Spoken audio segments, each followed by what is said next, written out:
Have to. You know, when you do late night TV, you do different jokes in the same place every night. When you're on the road as a comedian, you do the same jokes, different place every night. Yeah, right. Welcome everyone to Who Died Us. Today we gather to remember those we've lost, honoring their legacies with heartfelt words. As we reflect on the lives they lived, let us celebrate their strength, compassion, and the love they shared with those around them. Though they have left us, their spirits continue to inspire and guide us.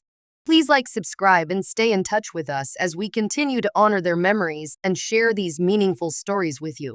J.J. Arms was born Julian Armas on August 12, 1932, in El Paso, Texas. He grew up in a low-income neighborhood known as Isleta, and his early life was marked by a tragic accident. At the age of 11, he and a friend stole railway torpedoes, and in an attempt to ignite them, left arms without both hands. Despite this life-altering event, he refused to let the accident define him. He returned to school just weeks after surgery, determined to keep up with his classmates, and even learned to shoot and play sports using prosthetic hands.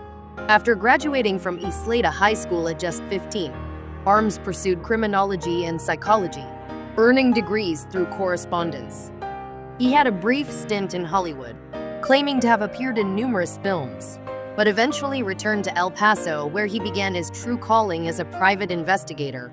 In 1958, he founded the Investigators, a private investigation agency that would become known for high-profile cases. Perhaps the most famous case of his career was the rescue of Marlon Brando's kidnapped son, which earned him widespread recognition. His unique skills and prosthetic hands made him a fascinating figure, and in 1976, his life was immortalized with an action figure line by Ideal Toy Corp, along with an autobiography titled J.J. Arms Investigator. His legacy went beyond investigations, as he served on the El Paso City Council from 1989 to 1993, and remained a community icon. Arms led an adventurous life that included flying jets, scuba diving, and even owning a private zoo with exotic animals. He passed away on September 19, 2024, at the age of 92. Nick Gravenites was born in Chicago on October 2, 1938, to a Greek-speaking family. His love for music blossomed in the shadow of his father's death, forcing him to work in the family candy store. But music was his escape. His life took a dramatic turn when he met Paul Butterfield and Mike Bloomfield. The Chicago blues scene welcomed him, and Gravenites soon found himself captivated by legends like Muddy Waters and Howlin' Wolf.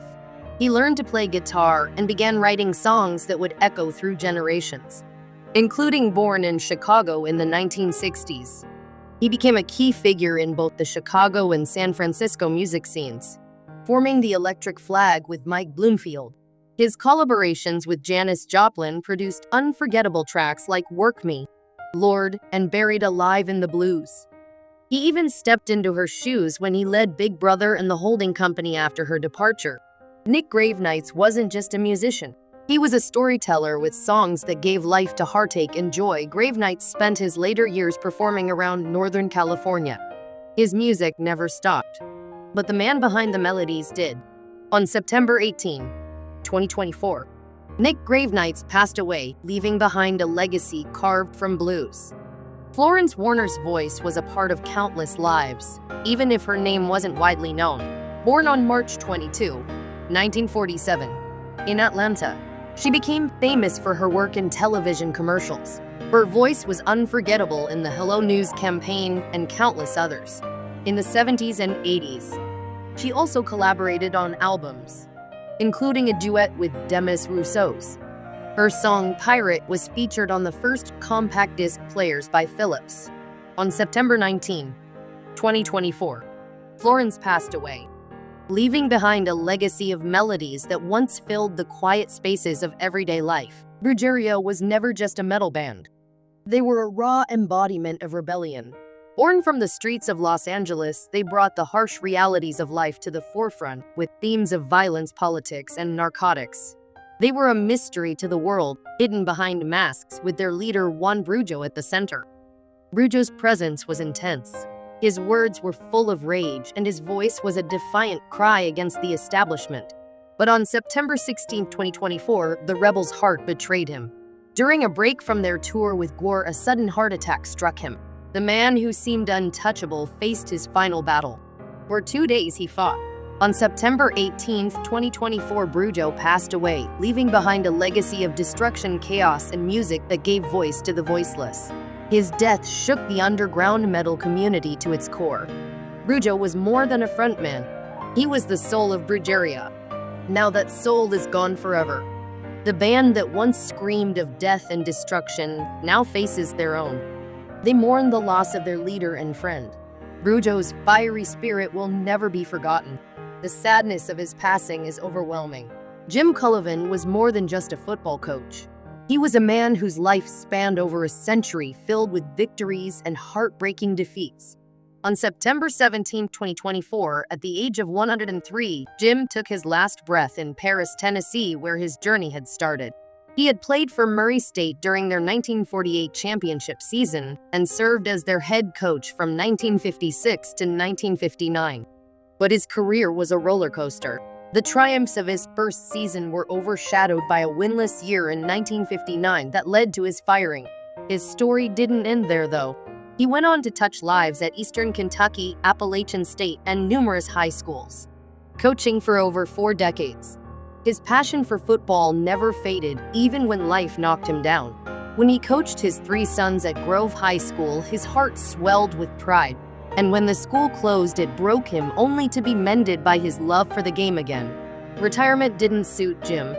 He found himself back on the sidelines, restless, chasing the thrill of the game. Jim Cullivan's life was a testament to resilience. But in the end, even the strongest must fall. Nelson DeMille's words captivated millions, but on September 17, 2024, the world lost a master storyteller. Born on August 23, 1943 in New York City, he grew up in Long Island, where he discovered a love for writing and adventure.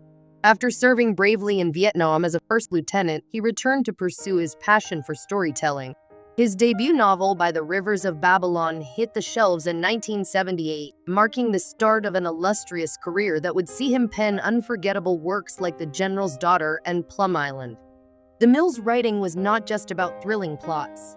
His stories resonated with readers through sharp wit and a keen eye for the human experience. As he crafted tales that often left loose ends, he invited readers to ponder the complexities of life. Behind every character lay a reflection of himself, echoing his struggles and triumphs. Though he battled esophageal cancer, his spirit never wavered. He continued to write and inspire until the very end. Nelson DeMille's legacy is etched in the hearts of those who relished his novels. His voice may have faded, but his stories will forever echo in the minds of readers worldwide. Priscilla Dunn's voice echoed through the halls of Alabama politics. But on September 17, 2024, the world lost a passionate advocate for change. Born on October 8, 1943, she dedicated her life to serving her community and fighting for those without a voice.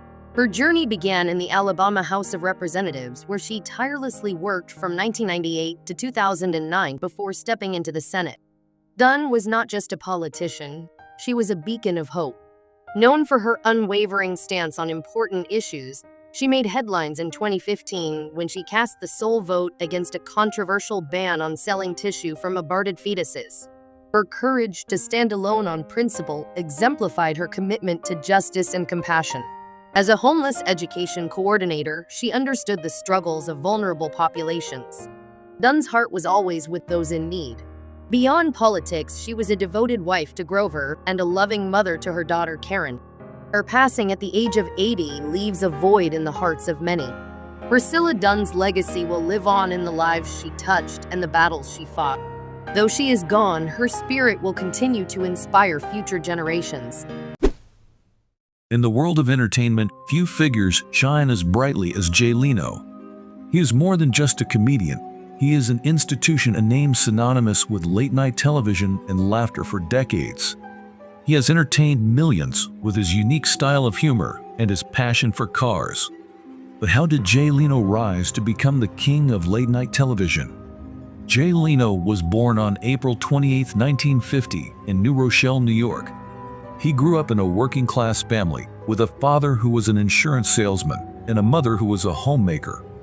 From an early age, he showed a knack for comedy, making people laugh with his impressions and jokes. Leno's love for comedy propelled him to pursue a career in entertainment. After graduating from Emerson College in Boston, he moved to Los Angeles, where he began performing at comedy clubs. Leno's breakthrough came in the 1970s when he started appearing on The Tonight Show starring Johnny Carson. He quickly became a favorite among viewers with his sharp wit and relatable humor. His big break came when he was invited to guest host the show. This opportunity opened the door for him to become a regular on the show and eventually take over as host in 1992. Leno's tenure as host of The Tonight Show transformed late-night television. He brought a unique blend of humor and charm that resonated with audiences. He was known for his monologues, which often included light-hearted commentary on current events and celebrity gossip. Leno's ability to connect with viewers made him a household name and solidified his status as a late-night legend. Throughout his career, Leno became known for his impressive work ethic. He would often spend hours preparing for each show, writing jokes, and researching topics to ensure he was always at the top of his game. This dedication did not go unnoticed, as he consistently garnered high ratings and attracted top celebrity guests to his show. Jay Leno's impact on television cannot be overstated. He revolutionized the late-night format and set a standard that many hosts would aspire to achieve. His influence can be seen in the way modern late-night shows are structured and the emphasis placed on comedic monologues and celebrity interviews. Leno's ability to adapt to changing times also helped him remain relevant in an ever-evolving entertainment landscape. In addition to his television success, Leno's comedic journey also included stand-up performances across the country. He is known for his unique brand of observational humor, which often draws from his own life experiences and the absurdities of everyday life. Leno's ability to find humor in the mundane has endeared him to fans and allowed him to connect with audiences on a personal level.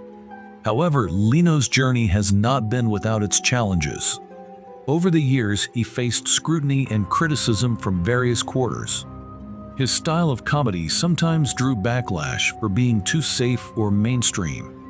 But Leno remained steadfast in his approach to humor, believing in the importance of making people laugh without crossing certain lines. In recent years, Jay Leno has faced health challenges that have tested his resilience. In 2022, he suffered serious burns from a gasoline fire in his garage. This incident could have ended his career, but Leno showed remarkable determination and a positive attitude during his recovery.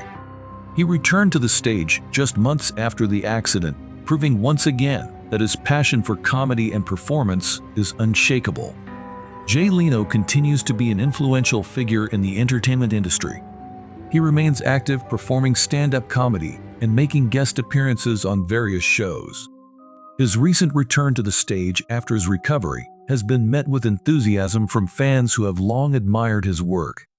His resilience serves as an inspiration to many, proving that laughter truly is the best medicine. As of now, Jay Leno's story is still unfolding.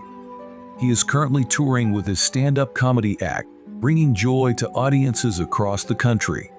His dedication to his craft and his unwavering spirit continue to make him a beloved figure in the world of entertainment. In conclusion, Jay Leno's journey from a young comedian in New York to a late-night television icon is a testament to his talent, hard work, and resilience.